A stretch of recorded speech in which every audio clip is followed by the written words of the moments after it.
Okay, 10 months ago, Samsung launched the Galaxy S9 phones, which didn't exactly set the world on fire, but the S10 should be different. And in this box, we've got potentially our first look at some of the ways that this phone is going to evolve over its predecessor. Okay, to start with, a pretty standard cardboard box wrapped in an excessive amount of tape. This is quite normal for packages sent via DHL, I don't know why they do this. And inside we've got a bit too much bubble wrap. They've been seriously careful with this box, I'm not sure why, it is a clone phone.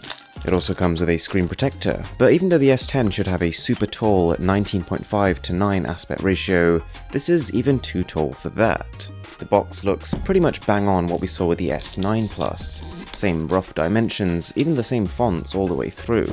And you just slip off the top and then we've got the interior, and this box feels really solid, it's really well designed, it's even got a subtle matte finish on it. The phone is on top, we're going to come straight back to this in a second, but first of all, pretty much the standard stuff inside the box. This quick start guide is from a past clone phone, and this charger is probably, hopefully going to be revamped in the actual S10. I'm definitely hoping for fast charging speeds, it's an area where Samsung's phones aren't exactly on par. Got a pair of earphones and then a standard USB Type-C charging cable. Okay, onto the phone itself, and as with most clone phones, it's thicker and heavier than the actual phone will end up being, not quite as slick or refined, but there are a few interesting takeaways we can have from this. We've got almost stainless steel looking edges, kind of like what we've seen on the iPhone XS. I really like that, I think that looks pretty premium.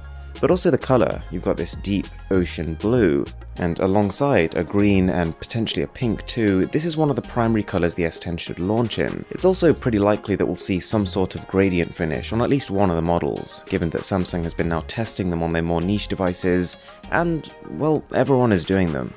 On the bottom you can actually see the codename here, SMG9700. That is what we're expecting it to be. And taking a look at the side, a headphone jack, which doesn't necessarily confirm that it will be on the final phone, but given the amount of fun Samsung has made of Apple for ditching it, I think they'd be foolish to follow suit.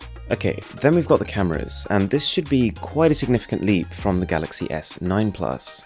The S10 Plus should be coming with a triple camera setup, with the same variable aperture that we saw on the primary lens with the S9 Plus, and the same telephoto to be able to zoom in 2 times. But with the addition of an ultra-wide, this brand new lens would capture a 123-degree field of view. Also, now that the fingerprint scanner has disappeared from the back, Samsung can shift the cameras back to the horizontal arrangement they had previously, which they introduced on the Galaxy Note 8. And in its place, we're hoping for an ultrasonic fingerprint scanner to be present in the screen of the phone. Which brings us to the front, and this is where you'll notice disparities to what the actual phone will look like.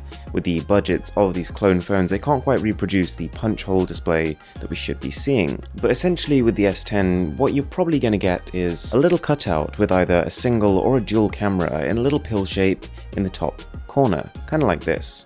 Now, the clone phone's camera obviously completely sucks, but it was cool to see the different wallpapers that they'd created. Lots of focus on gradients and parallax effects, and I'm sure we'll see some new wallpapers when the S10 launches. Also, the skin on this phone isn't quite right. You might know that Samsung has launched something they call One UI, and this is probably what's going to be preloaded on the S10. And this will bring a whole number of improvements like less menus, redesigned icons, as well as software features like the supposed bright night mode, essentially Samsung's equivalent of Pixel's night sight. And this is genuinely something I can't wait to see. If you combined the software prowess of Google's night sight with the hardware prowess of Samsung's variable aperture, being able to open up the aperture to let more light in at night, you could get stunning photos. I'm just super excited to see it in action. Anyway guys, hope you enjoyed the video. If you did, if you could smash that subscribe button, that would really mean a lot to me. My name is Aaron, this is Mr. Who's the Boss, and I'll catch you in the next one.